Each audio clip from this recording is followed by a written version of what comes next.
What's going on, guys? This is Alex Reese here, and if you're new to the channel, I bought and sold hundreds of tracts of land across the United States and generated over $2.5 million in gross profit in the process. What that means is that I actually bought $5 million worth of land that I paid $2.5 million to buy. And so when I sold it, after all the commissions and closing costs and everything, there was about $2.5 million in gross profit left over.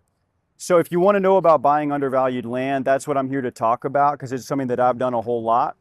And it's something that a lot of people don't quite understand because, for example, here's a comment, like a lot of them that we get on the channel, that says, I'm not understanding one thing. You buy land at 2,000, you sell it for 10,000. Why would somebody pay 5 times the price of what it was selling before? Another one says, bad scenario, you literally bought the land and turned around and sold it for $50,000. Seller could have done the same thing. Or could they?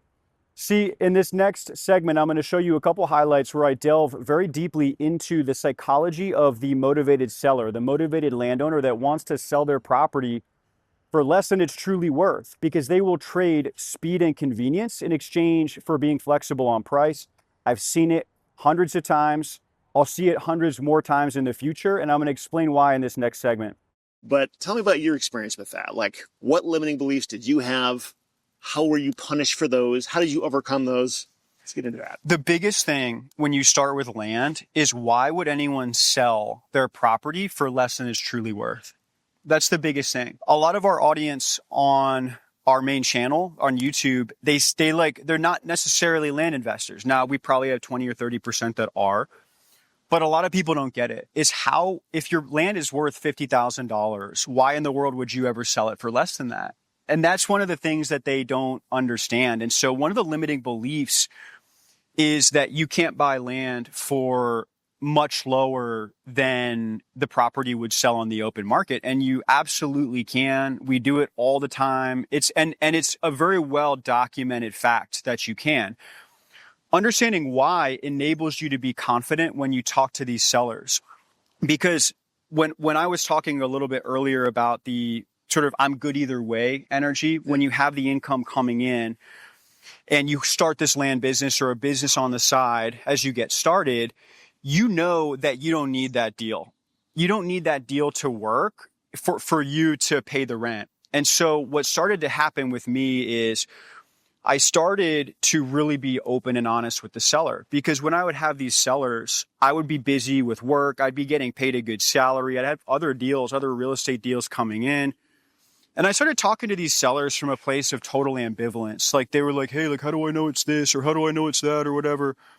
And my whole thing was like, look, the land is worth more than I can afford to pay you. Okay. It's like, cause like if I buy it, I have to make a profit, and like, maybe I do, maybe I don't. But if you wanted to get top dollar, like, I can connect you to the local agent that can help you. And to get it marketed, you'll need aerial photos. You'll want to get the soil work done. It'll cost about $1,000. You want to pull a septic permit. That way the buyer doesn't negotiate on that and you can sell it faster. Then you want to list it. When you list it, you're going to have to pay 10% commission to get the right agent on the listing. And then when you do that, you're going to have to wait like 4 or 5 months or more to sell it. And then if it sells, maybe it sells at that price, maybe it sells lower. Then whatever price it sells at, then take 10% off of that and then wait 6 months to a year, and then you might sell for more. Well, or I'll give you $60,000 today. And so when you talk to people and you're just clear, it's like, here's the fork in the road. I'm good either way. I don't need this. Here's what your option is option A, option B. And knowing that you can't control what they say. You cannot control the seller. Because a motivated seller is going to want to sell that land to you at whatever your highest and best offer is that's actually real. And if a seller wants to get a good cash number on a piece of land that's worth $120,000, if they want to sell it to you at $65,000 cash, they will. You can't control that. All you can do is tell them, here's the best offer I can make. And then if that doesn't work, I totally understand, and let the chips fall. And when you're ambivalent, that's when they trust you. That's when the best deals come in. So the buyer that makes an offer below market, the seller knows the game. And the buyer, and buyers should say that. Like, you should tell people that you're an investor. You should tell people that you're trying to do some light improvements on the land and then turn it around and find a home buyer or a long-term buyer who's going to want to build a home there. That's what we would always say. It's like, what are you going to do with the land? That's a big thing you get from sellers. What are you going to do with the land? Is something happening? What are you going to do with the land? What I tell them is, look, our job is to acquire the property from you. The first thing we're going to do with the land is buy it from you for $26,000. And you're not going to have to do any work because this is what we do. And we're going to cover all the closing costs and we're going to make it happen. So you don't have to worry about all that. Now, down the line, what we're going to do is we're going to get that land permitted. We're going to make sure we complete a research on the property to make sure we have an understanding of what you can do with the property, how you can build the property. We're going to take photos of the property. We're going to market the property with the intention of finding an end buyer that's going to want to buy it probably to build a home. So I always tell the seller, look, the land that you own is always, in my view, worth more than what I can afford to pay you. Sometimes significantly more, but it's not all that. It's not a cakewalk, and it's not some like poker chip at Atlantic City that you can just walk it up to the window. It just doesn't work like that. And when you explain, here's option A, here's option B, and you just give them, you paint the option for them. And like option B is, I'll pay you $26,000 cash, 3 weeks. And that's it. A lot of sellers are going to want to work with you.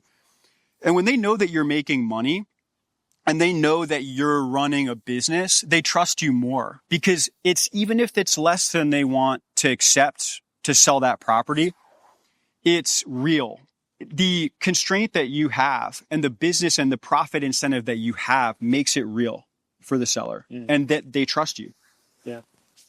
This 10 acres of land is worth $50,000, even though I bought it at $25,000. I knew that it was worth $50,000 when I bought it because that's the price that the seller who I bought it from paid when she bought that land the year before. But $25,000 is not the price that you pay for 10 acres of land like this in that area. It's the price that you pay for 1 acre. So I guess technically you could say that I bought 10 acres for the price of 1. And in this video, I'm going to show you how to do the same thing. Whatever your answer is, a lot of people are getting ready to put the comment into the comment section and tell me, oh, Alex, how dare you? How dare you? $250 is very different from $25,000. No, it's not. It's actually the exact same. Here's how you know it's the exact same. Imagine that you're the motivated seller who owns this land. My question for you is, when you know that you want to sell the land, do you put that land for sale at $50,000 or $55,000, $49,000? Do you put that land up on the market for sale? Do you pay $1,000 for the soil report? Do you pay $500 for the septic permit? Do you pay $250 for the aerial photographer to take aerial photos and aerial video to get the property marketable? Do you then interview a listing agent? Call a bunch of listing agents, figure out who's good, roll the dice, sign a listing agreement, find the one that you like, hire them, then wait 6 months. Then find a buyer. Then when you find the buyer, then you negotiate with them. When you negotiate, maybe it sells for $50K, which means that if it did, you'd walk away with $45K after commissions, or maybe it doesn't. Maybe it sells for $40K.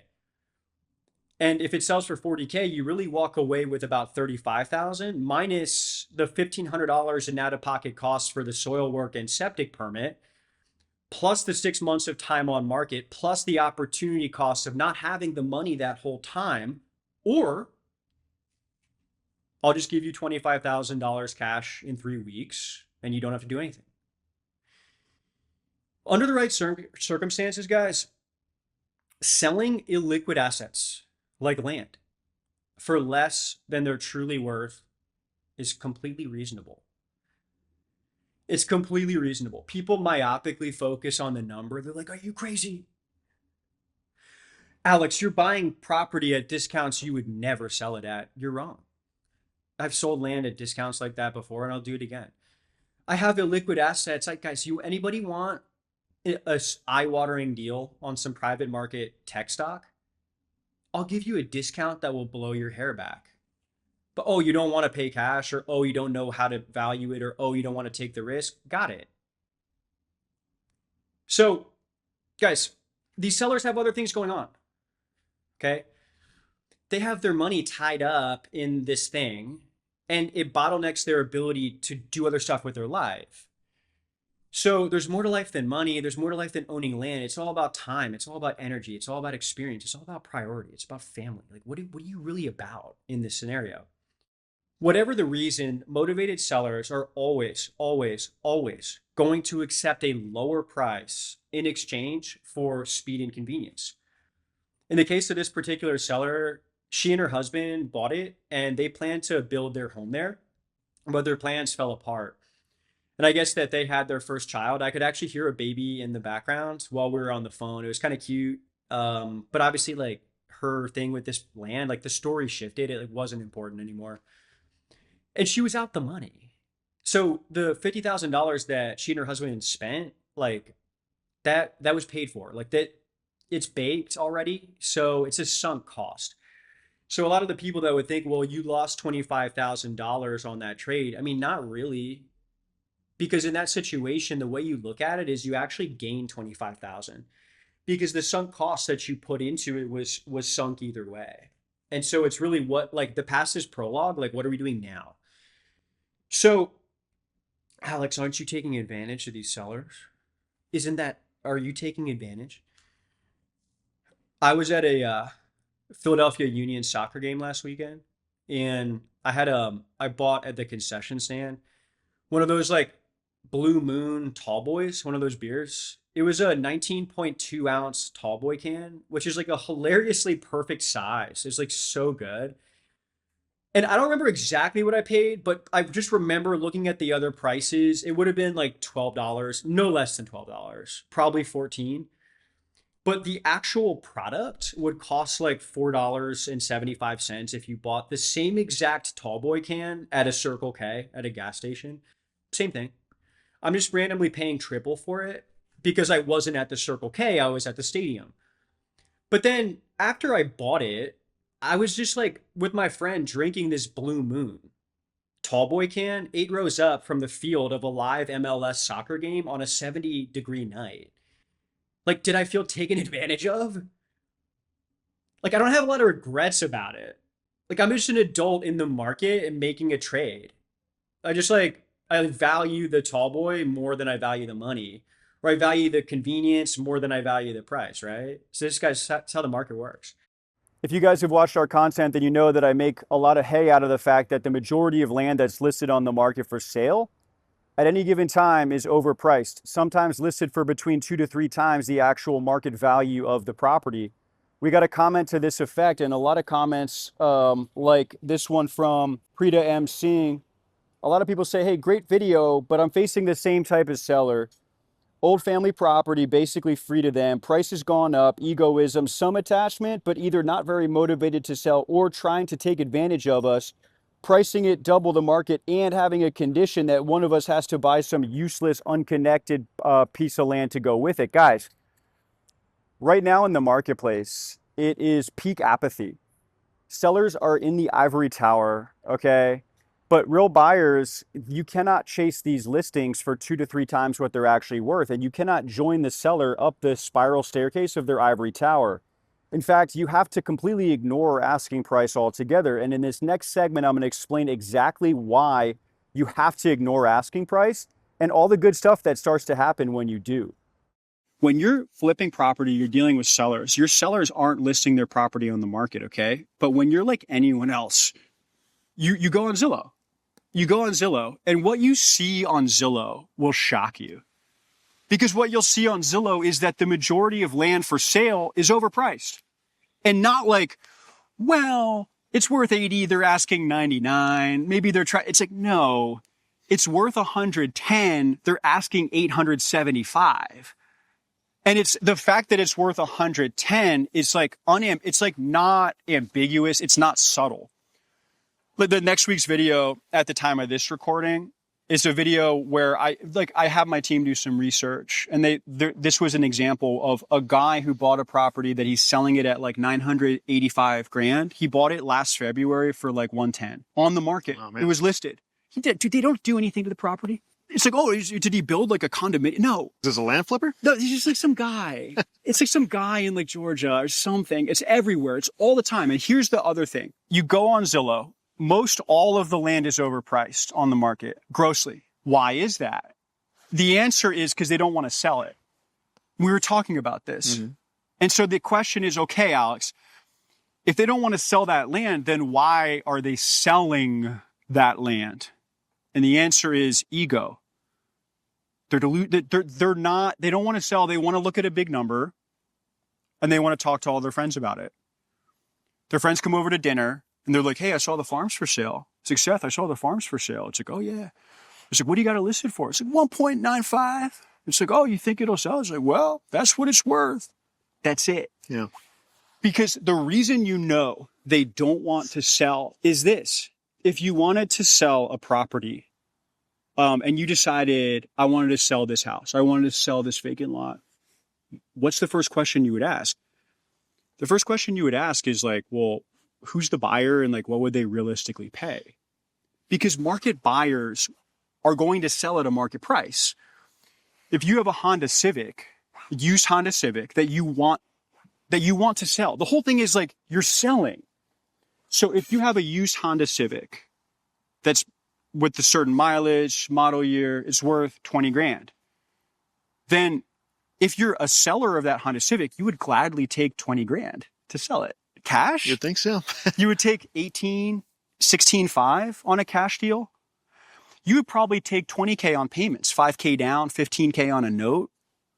But the idea that people are selling property at three times its actual value with listings that have aged 12 months, 18 months, 24 months on market, the idea that those are people that actually want to sell property is just fantasy.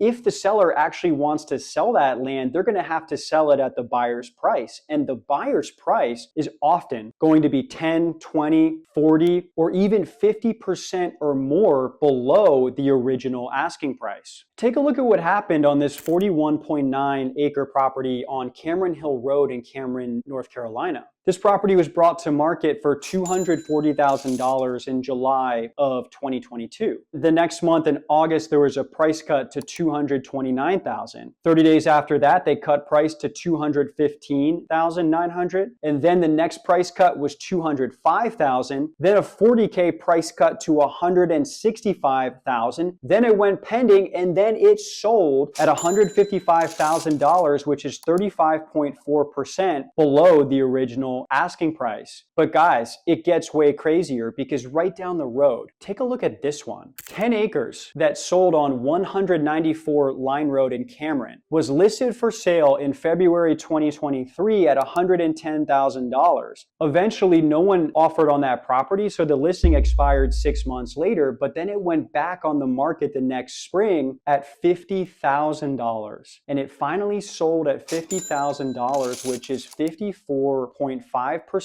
below the original asking price. But guys, this next one, you're not even going to believe it because right around the corner is this 22.3 acre property on Barbecue Church Road in Sanford that was listed for sale in March of 2022 for $2.5 million. Price cut to $1.9 million a couple weeks later, then $1.7 million in May of 22. Then there was a price cut to $1.2 million, and then in September it didn't sell, and so the listing expired, and the listing came back on the market the next month in October with a price cut. And guys, are you ready for this? $269,000. But then it didn't sell. 5 months go by, price cut to $264,000. 5 months after that, it went pending. Then it sold at $241,000, which is more than 90% below the original list price for that piece of land across just 18 months of time on market. If you think that I'm cherry picking data, I probably went through about 15 listings just to find these three. They are all in a 10-mile radius in the same county, and it took me about 5 minutes of research to actually find these three listings. I would estimate that about 15 to 20% of all land that has sold on the market across the United States is going to have these same exact kinds of extreme price drops. You can find these examples in any market that you look at, and that's my point. And if you think that you can't buy on market land at substantially below asking price, you're just wrong on that. And case in point is we just bought a piece of land. It's 7 acres. It's not even that far from the first listing I showed you guys.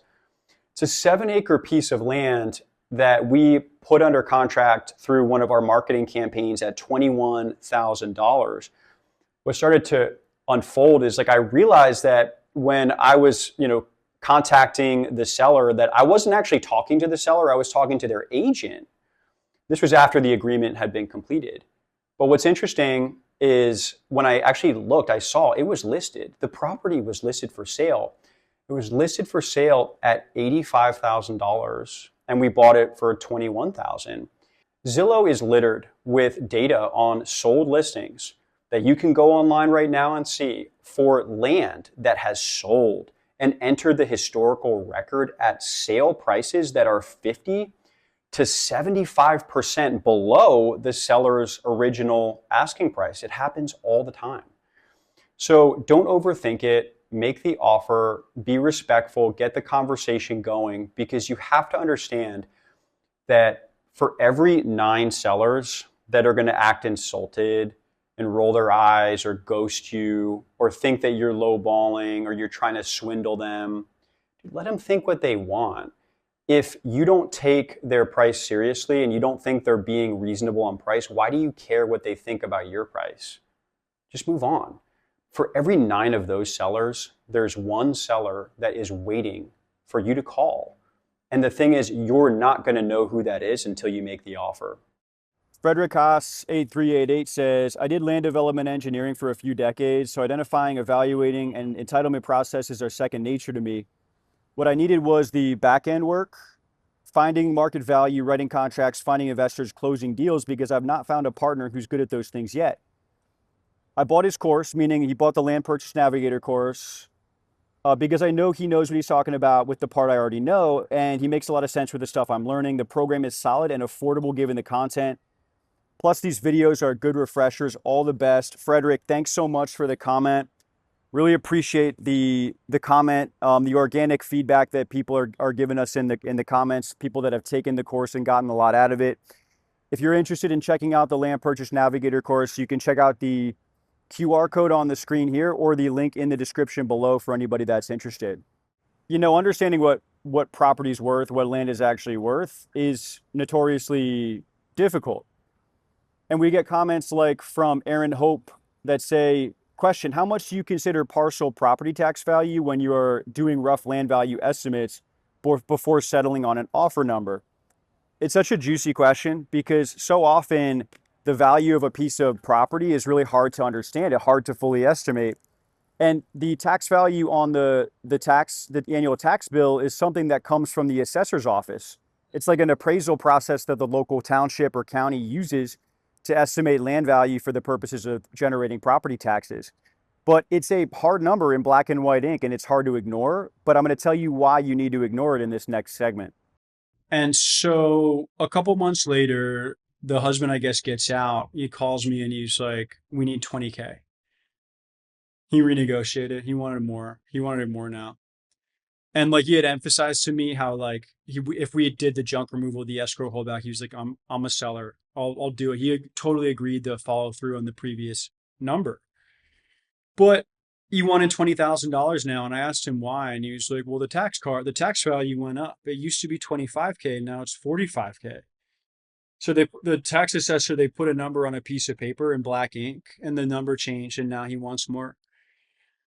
So what I explained to him, and I'm laughing because like I struggled with this. The tax value, it's like black and white letters, $, appraised value. It's like seems so serious. And like it's so hard because I'm going to tell you not to put any stock in it. And if you buy enough land, you'll learn that it doesn't matter. But it was hard for me to take that advice because it was a number in the absence of any other real data points, it was like a data point that people that had inside knowledge of the local area had decided to assign that number to that property. It's very hard to ignore, very hard to ignore. And um what I told him was like, well, if you want them to lower it back to 25,000, if you think 45,000 is high, because they're going to tax you more at 45,000. So if you want them to lower it back to 25,000 or heck, even lower than that, you can just call the assessor's office. They'll change it for you. He was like, what?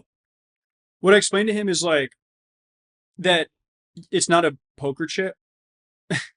It's not like one of the poker chips at the casino where you can like walk it up to the window and redeem it. And beyond that, I've literally done this. I've had a property that was a lakefront property that I was in the process of selling. This is like early days, where it was a property that like had an assessed value, something like 22,000, 24,000, 21,000. And it would have been worth that except for it didn't perk. So you couldn't put a septic system on there, which means you couldn't build a residence there, which means that it wasn't worth 22 grand. So we ended up having to renegotiate, bought it real cheap. And then we were selling it at like 7,500 to a guy. The guy who was buying this lakefront property from us was like, hey, I don't want to buy this land at 7,500 when the assessed value is 22K because I'm going to be taxed on it at the higher value every single year in perpetuity. And maybe they change it if I buy it at a lower price, but maybe they don't. And so can you get that number lower? And I don't want to say where this property was because I don't want to get anyone in trouble in the county office, or maybe not, I don't even know if they'd be in trouble, but I'm just like telling you for sure this happened. I called the assessor's office and I was like, hey, this property doesn't perk. So like, it's like, I own it. Like I can't sell it for like 22 grand. So the person that's buying it wants to see if like we can lower the assessed value. And the assessor was like, sure. What number do you have in mind? And I was like, I don't know, like 5 grand. And he was like, okay. You just change it. Now, some counties have processes. Some don't. Some you just call them, and if they're in a good mood, they'll just change it on the spot to whatever.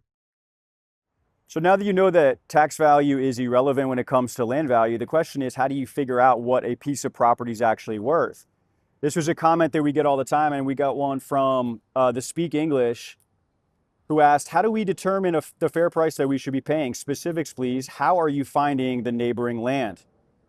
Okay, so we're going to show some clips coming up about some of the misconceptions around understanding land value, and then what some of the best practices are that we teach and proprietary systems that make it easier than ever to know what land is worth and how much you should pay when you buy it.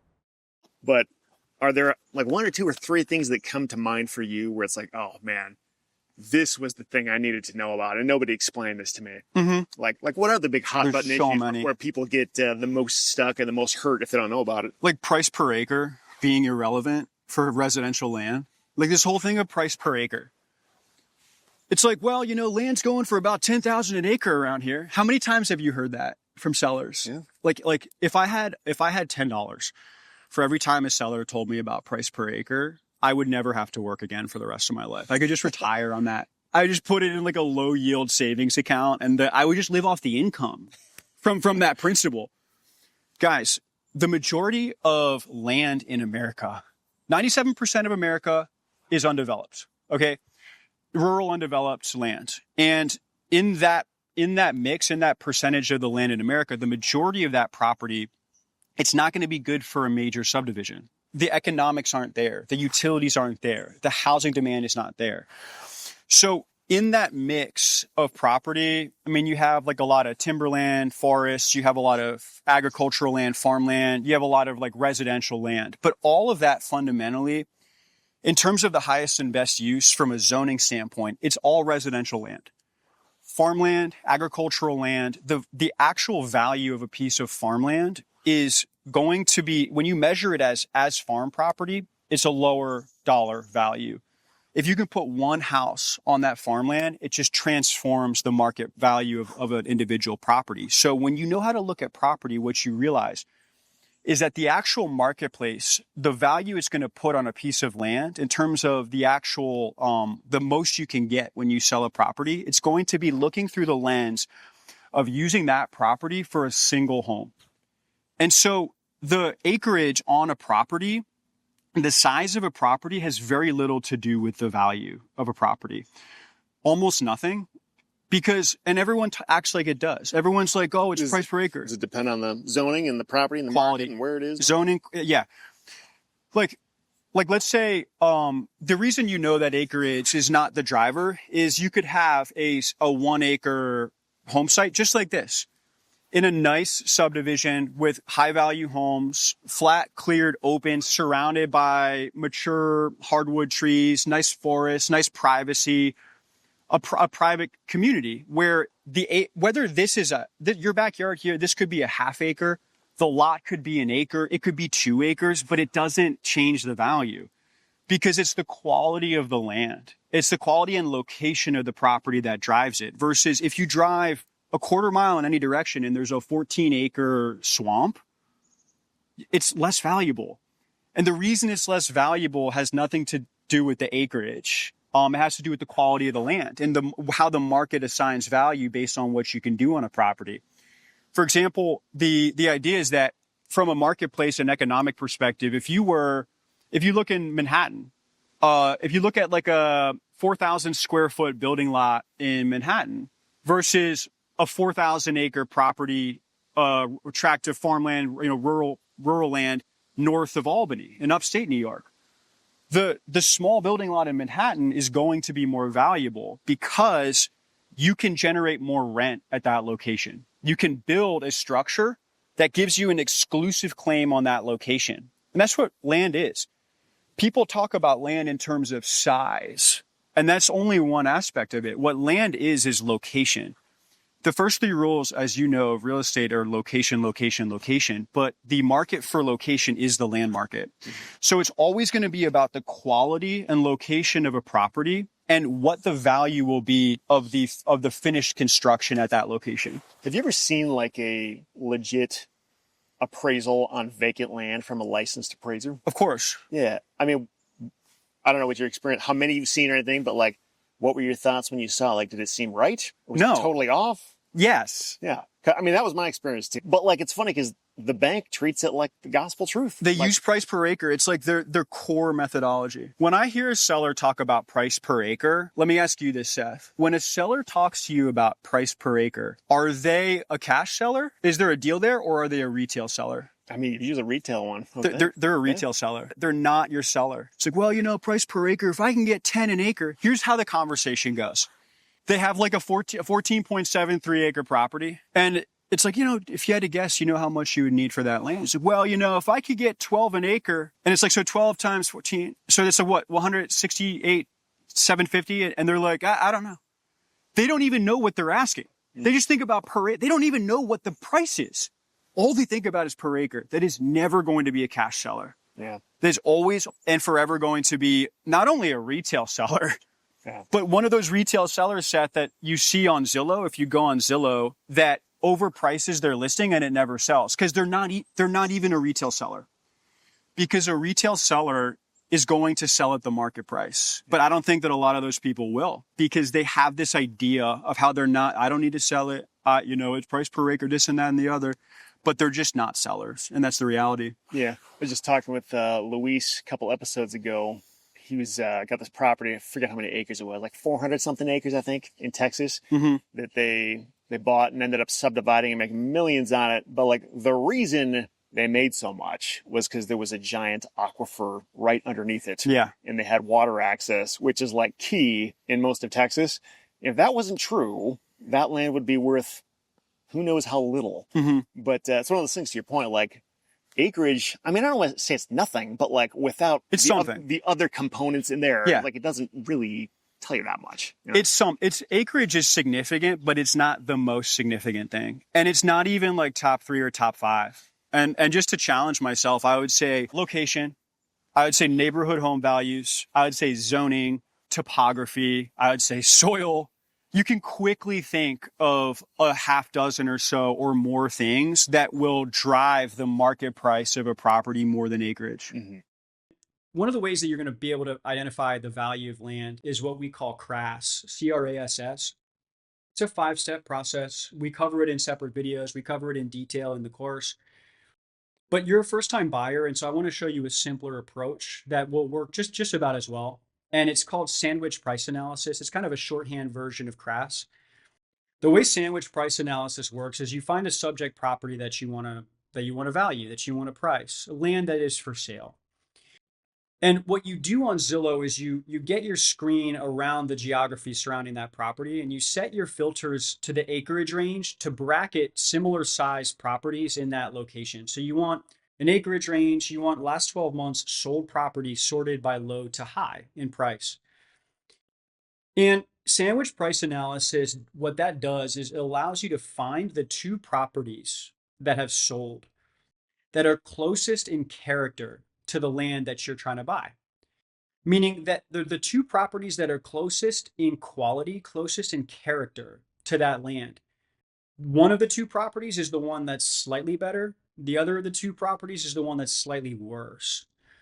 What that allows you to do is by finding the 2 comps that sandwich around the value of your property, it creates an implied price range. So it gives you a range of prices in which you can estimate more accurately the value of the land that you're buying.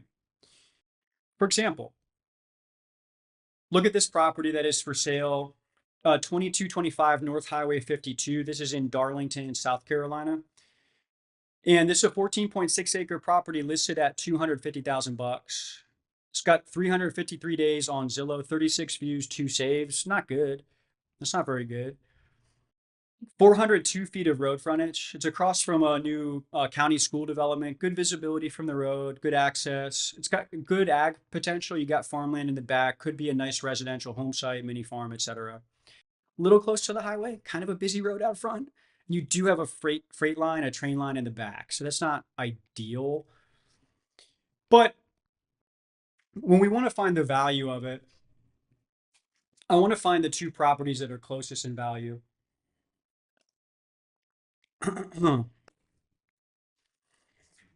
There's this one. It's 11.2 acres that's sold at 84,500. So it's a property on Jeffords Mill Road in Darlington. It's a large open field. It's pretty well flat by the road. And it's got access to a county maintained road. The differences are, number one, the road is quieter, which is better. It's nicer. Less traffic noise. There's more road frontage. So even though it's smaller, there's greater subdivide potential on this property. It's also got a cleared building site up front. Now ours has all that the trees and vegetation up front, meaning that there's more cost to get into that property with your site plan for your home build versus this one, the farmland up front. You can keep most of the farmland in service and just put your home on one side of the property without having to do a whole lot of site prep. Similar location. This is 10 minutes away from downtown Darlington. And then this was actually listed at 66,150 in September of 2024. So about a year ago, but it's sold above asking. It's sold almost 20 grand above asking price at 84.5. Then you have this other property on Oleander Drive in Darlington, 8.6 acres that sold at 65,000. So slightly smaller than our subject property. Also the shape is worse. It's got an irregular shape. Less road frontage, so about 300 feet of road frontage here versus our, 402. And it's, sold at 65K. Okay, so it sold a little bit lower. So based on the sandwich price analysis, so the 2 similar comps, the one slightly worse, one slightly better. First of all, you can see why the one is slightly worse and better. So seeing the qualities of the land enables you to bracket the value. The lower price sold at 65, the higher price comp sold at 85. This creates a range of potential value. Again, I'm just estimating here, guys. But because I believe that the subject property is closer to the higher end of that range, I think it's more similar to the higher price property. I would estimate the value of that land at $80,000. So $80,000, it would be my value here. John Fabrega made a comment that said, thanks for the tip on the land portal. I purchased the premium plan and have spent a number of hours on it researching a single 10-acre property I'm considering buying that adjoins our property simply for the purpose of enjoying the forest. John, I hope you get to enjoy that forest. Thanks for reaching out. I got back to you on the comment that you said, by the way. For anybody else that wants to have a free 7-day trial period, to access and have a free evaluation of the most powerful land mapping software on the market today. It's called the Land Portal. And to get that free trial, you can click the QR code on the side of the screen here or the link in the description below. You're really going to like it. Believe it or not, soil and septic is one of the most misunderstood aspects of land. And a lot of people don't get it. A lot of people send comments to me about, like JJG 1501, septic systems are a non-issue anymore. I didn't get the memo on that. But apparently that's the case, according to JJG. Septic systems are a non-issue anymore. Wastewater treatment plants are just as cheap as septic, or cheaper, and require no land use per se. The water is treated in a tank and comes out the other hand is actually potable water, which gets collected in a storage tank, blah, blah, blah. And then stuff about how I'm ignorant. Here's another one. Gene in Myrtle Beach 6967. I love that tag. I love that username, by the way. No perk, no problem. Get an engineered septic system. What's the big deal? Well, I'm going to tell you what the big deal is. And I'm going to explain the hidden role that soil has with regard to development potential, and specifically why the limiting features of soil drive up construction cost for septic specifically, and in some cases actually prevent the land from being built entirely. And I'm going to go into great detail in a couple highlighted segments to follow this clip, so I hope you enjoy it. And land like this should be worth 75,000 or so with a single septic system. You know, it could be more on a minor subdivide, because you may have 4 building lots. If you had good soil all the way through, you could have 4 building lots. Each of those building lots could sell for $30,000 or $35,000. But even with one, it's probably 75K. If you take the wetlands out of the property and you just put a septic system in there, I think you have 75,000. But instead, a property like this that's non-buildable, that has an encroachment issue, that has wetlands on it, that has a number of different issues, I mean, instead of being worth $75,000, it may sell for 12 to 15 grand to a neighbor, probably the one who is already using that land for their benefit. Because the first S in assess stands for soil. And when you are looking at land, especially in rural areas of the US, soil will impact up to 80% of the value of that land. I've seen it all the time. I've seen it myself up close and personal, because when you're looking at soil for the standpoint of installing a subsurface septic system, you need 2 different characteristics. You need sufficient soil depth and sufficient soil drainage, because you need to use the natural characteristics of the soil in order to install a subsurface drain field to actually filter that water, the wastewater from the home. Because soil's magic, basically. Soil purifies water more efficiently and cheaply than anything else you could design in a lab. And so the engineering, the natural engineering of soil is like almost perfect. It's incredible, but it just has to drain. And if you have the high water table, it won't drain. And you want to look at the prevailing soil maps. You want to look at the soil series on the land that you're buying, like we did with the Land Portal in this past example, because you can see what types of soil may exist on that property. And you can just look up the soil series on Google. You can look at the USDA maps, figure out how deep and how well drained the soil is. And then that'll give you a really good idea of whether it's worth pursuing. Now, the county soil maps might be wrong, so you always want to get a soil scientist out there before you close. A lot of people leave messages on the comment section of these videos about how, you know, soil doesn't matter. You can always put an engineered system, or there's these biodigester systems and things like that. And that may be so. Well, the second part may be true. The first part is not, because even if you have a mound system or an aerobic drip system, if you're using a subsurface drain field, you need the soil to perform at a certain standard, and that's regulated by the state. So even like in North Carolina here, you need at least 12 inches of usable soil for an aerobic drip system or a mound system, because you can't put lipstick on a pig when it comes to soil. You can bring sand and gravel and fill in, but that wastewater is still going to go down. It's going to go down into the ground. And so you have to have that drainage of the soil at some level. And there's some more advanced, sophisticated systems that end up being more expensive to install and maintain, that can work in cases where you can't use a subsurface, septic system. People talk about holding tanks, where you don't really have a drain field. You just pump the septic into a tank. The problem with it is, it's like you got to get it pumped like once every week. It's like $100. It's like 5-6 grand a year just to like running expenses. There's like issues with the, maintenance of all these types of systems. And my point to you is not that there aren't ways to engineer around it. My point is that it imposes a cost on construction and development of a future home, and therefore it lowers the cost it lowers the value of the land that you're talking about. Sometimes with septic, it's so specific, and a property, the site plan for septic is so special, and the actual usable soil for septic is so limited that you have to protect it at all costs. Reminds me of this 1.98 acre property on Santec Road. This is in a nice area of Chatham County, North Carolina, just west of Raleigh.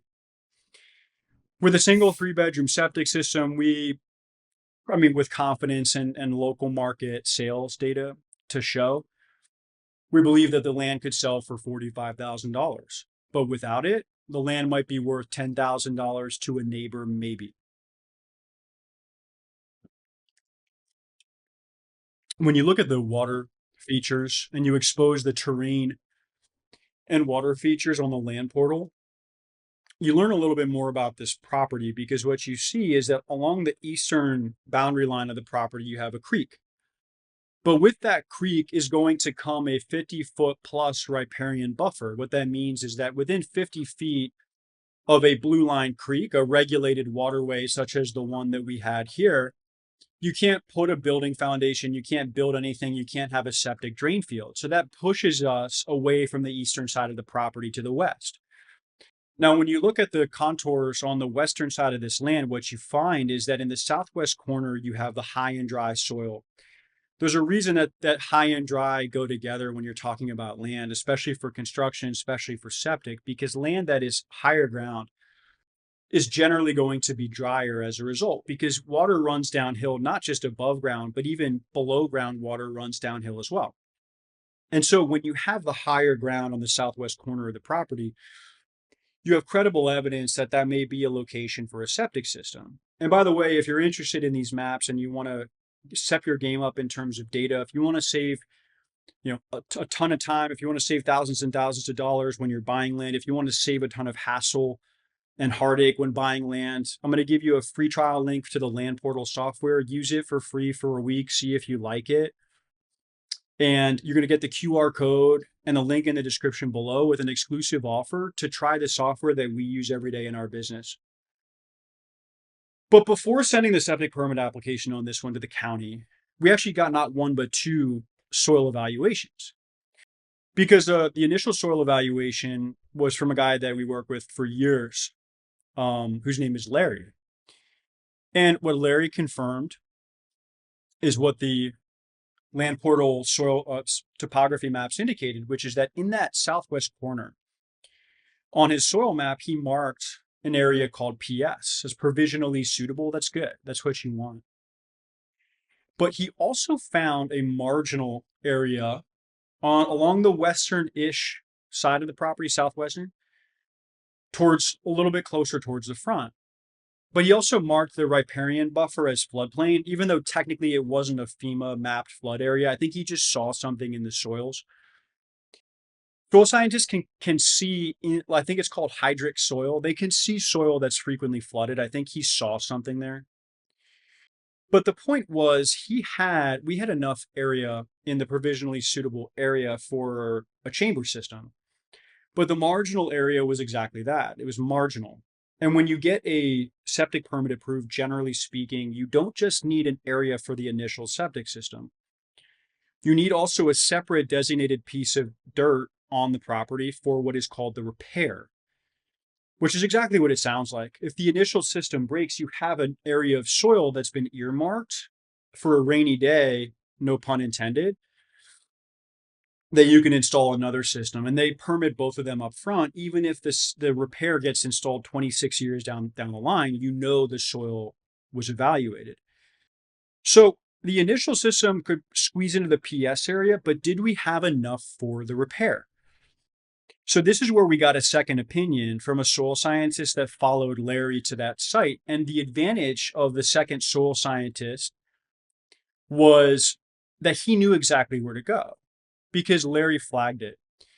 Larry flagged the areas of good soil that he sampled and the areas of bad soil. A little bit of trivia. Larry counterintuitively marks the good soil with red flags and the bad soil with blue flags. And the reason why is that red is NC State and blue is Chapel Hill. So look, his words, not mine. I'm just passing the information along here.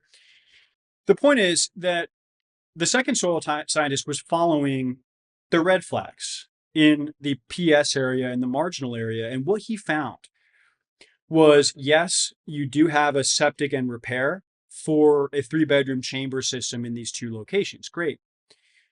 So the second soil scientist we sent out there because we knew that he could pull permits for us if we wanted to use that service. And ordinarily I would.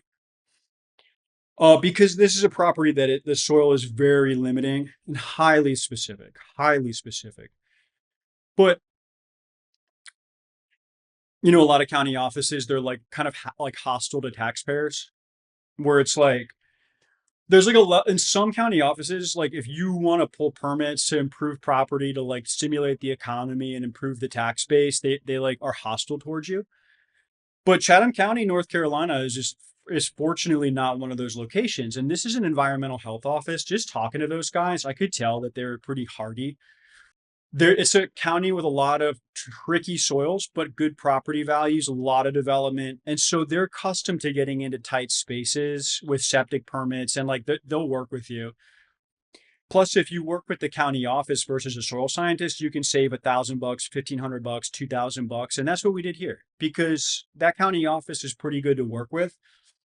I trusted that based on Larry's flags and Gary's report, that they could get into where they needed to and pull a permit for us, which they did. They pulled a permit for a 3-bedroom chamber system and repair. And then we sold the property for the $45,000 that we thought it was worth. But something happened a year later. We weren't the owners of the property anymore. We weren't the owners of that land anymore. But we did get an email from the site inspector that actually went out the year before, the guy that got us the permit that we asked for. And the reason that he emailed me was because my email was attached to the paperwork for the septic. And what he told me was, during a site visit, I'm going to quote this guy, during a site visit, however, I saw that the site was logged during winter when the soil was wet and that all stumps were pulled and piled on top of the 2 drain field areas. The soil was severely damaged during this operation. I see that logs are staged, presumably for being taken to a mill. I would rather not use that portion of the drain field area that was used as a skidder / bulldozer / logging road. This lot already had a very limited area of soil that was suitable for a subsurface septic drain field. The lot also has no other options for a repair area when the initial system eventually fails. If we cut out the severely damaged area from the total drain field area, this is all a quote, folks, of a carefully worded email. It may no longer be possible to install the pump to at-grade low-profile chambers on a pressure manifold type of septic system that is specified in the improvement permit. If this turns out to be the case, I will have no other options available to me that I could use to write the permit for a different type of system that takes up less space, and I will need to revoke the septic permit. Basically, there was a disturbance to the site, to the soil.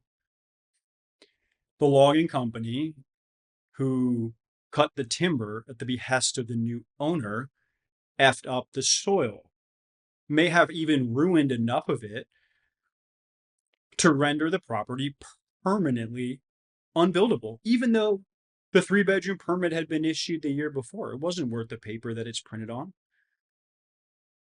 Not if the soil had been damaged in between, because after you get the improvement permit for septic, you have to get a construction authorization. There's a second layer of permitting before you build.